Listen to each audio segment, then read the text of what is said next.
All right, good. Hello, everybody. Today we're going to be talking about solving one-step equations. I want to go over some things really quick because I feel like you've had this before and you should know. So when we solve an equation, we want to find a value for the variable that makes that equation true. When we use these words and talking about solving for an equation, when we speak to each other in math class, we're going to say, you solve for a variable, or you solve for X, or solve for Y, or solve for something. When you solve for something, you isolate the variable, get it all by itself, and find out what number or expression it's equal to. So first step we're going to do is the addition property of equality. One thing I want to be sure and mention is that if PEMDAS is what we follow when we're solving expressions, we're going to do reverse PEMDAS to solve equations. We'll start with addition and subtraction if it's necessary, and then multiply and divide, then exponents, then parentheses. So, doggy. All right. So addition property of equality, that means if something is true and we add the same number added to each side, then the equation that we get from that will also be true. So if C minus 22 equals 54. Our goal, as we said, is going to be to get C alone. So only thing keeping C from being alone is this negative 22, excuse me. So we want to get C all alone and negative 22 to the other side. We have to do the opposite of what it's doing. It's currently subtracting. Opposite of that will be to add plus 22 to each side. Now, everybody knows we do one thing to one side of the equation. We have to do the exact same thing to the other side of the equal sign. It's like the tipping point. When we add everything, we just bring it down. C stays the same. Negative 22 plus 22, that all goes away. Equals stays where it's at. 54 plus 22 is 76. Pretty straightforward. Now, I'm not going to do this on all of them, but if we wanted to check our work and see if we were correct, we would take this number that we got for our variable and plug it back into the equation. So it would be 76 minus 22. We do this math, we get 54, and that is indeed what we should have gotten. Got it? Pretty straightforward. Let's do another. Our variable in number 2 is going to be G. We want to solve for G. We want to get it all alone. 113 equals G minus 25. So to get G alone, we've got this negative 25 we've got to deal with. The opposite of negative 25 is plus 25.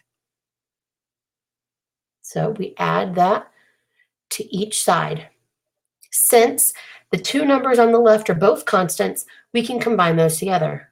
5, 6, 7, 8, and a 3, and 138 equals G. Negative 25 plus 25 cancels, and that's our answer. Again, we can plug it back into the equation if we'd like and check our solution, but I'm pretty sure that we're right. The next one, number 3, try it on your own. Pause the video here and come back and check your work. All right, we want to see how we did on number 3 here. J is our variable, so we're going to solve for J and get J all alone. Negative 87 is keeping us from doing that. We add 87 to each side, and then we add. J stays. Negative 87 plus 87 cancels out. The equals is under that vertical bar.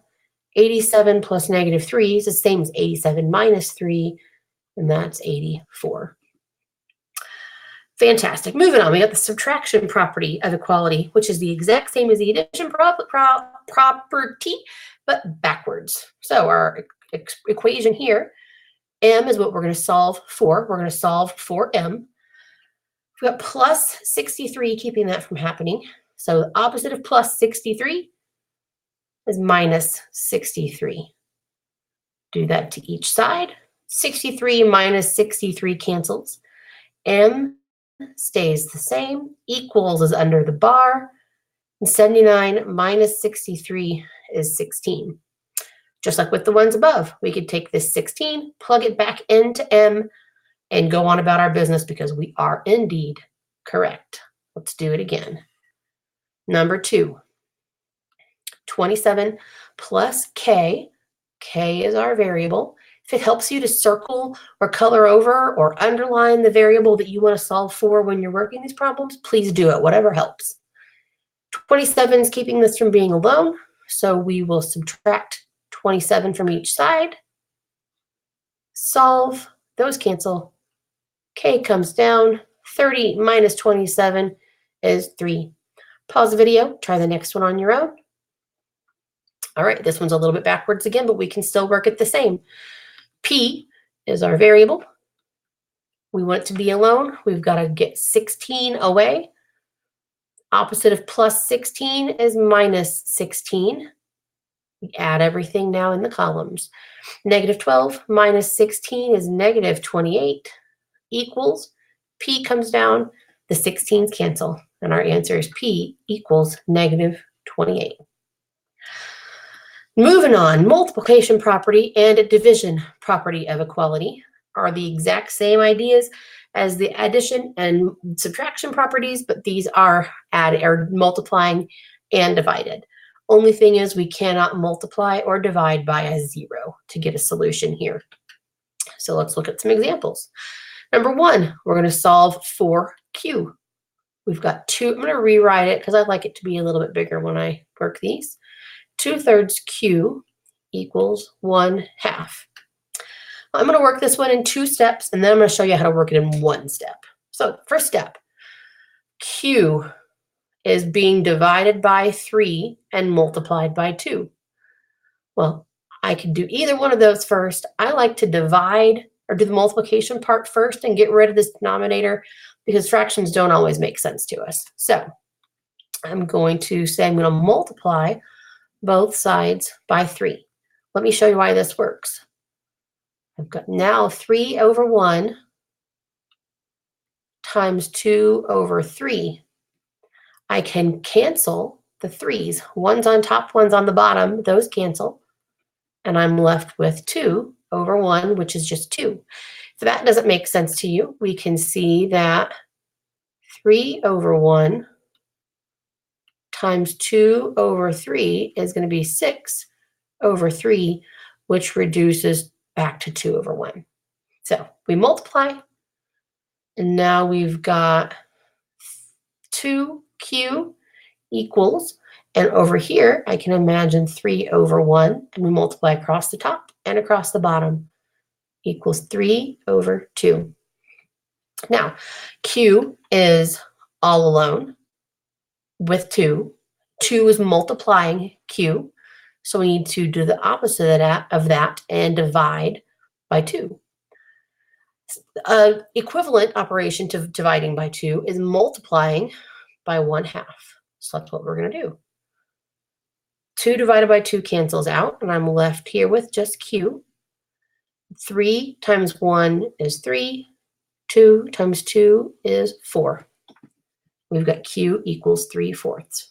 I told you I'd show you another method, and I will right now.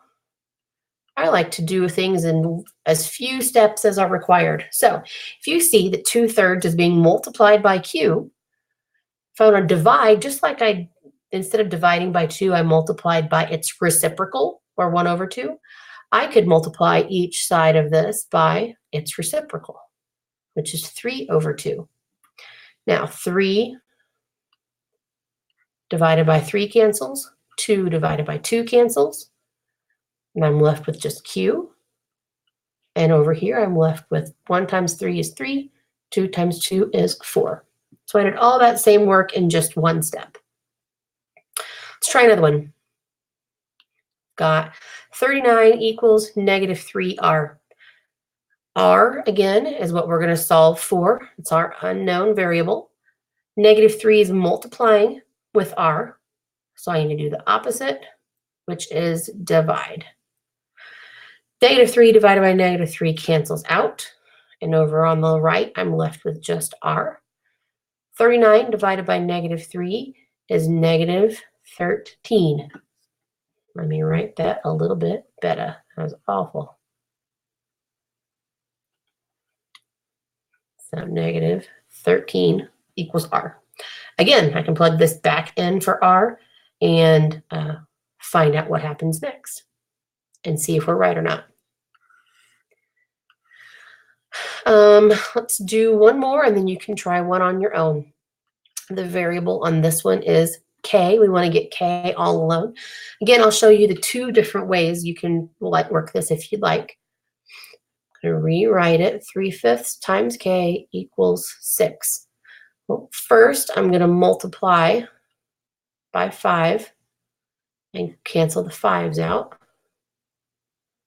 So that leaves me 3K equals 30. And then I'm going to, 3 is being multiplied by K, so we divide by 3. Those 3's cancel, and I'm left with K equals 10. The all one-step method, again, I've got 3/5 K equals 6. I can multiply each side by the reciprocal of the fraction. That cancels. Those cancel. I'm left with K there. And that 6 over 1 times 5 over 3 is 30 over 3 or 10. Get the same answer either way. Number 4 is another one I want you to try on your own. Pause here and give it a shot. All right, I hope you got it right. Let's check it out and see what happens. B is our variable. I'm going to rewrite this. B, we want to get left alone. We've got multiplying by 2/3. So I'm going to multiply by, let's just go ahead and multiply by 3. Because then we know 3 divided by 3 cancels. And on the left here, we've got negative 3 over 4 is 2B. To get B all alone, we have to divide by 2 because now it's multiplying. Or we divide by 1/2, or multiply by 1/2, I'm sorry. So this turns into negative 3 over 8 equals B. I hope that's helped. I hope you know what you're doing. And if you have any questions, you know where to find me. Good luck.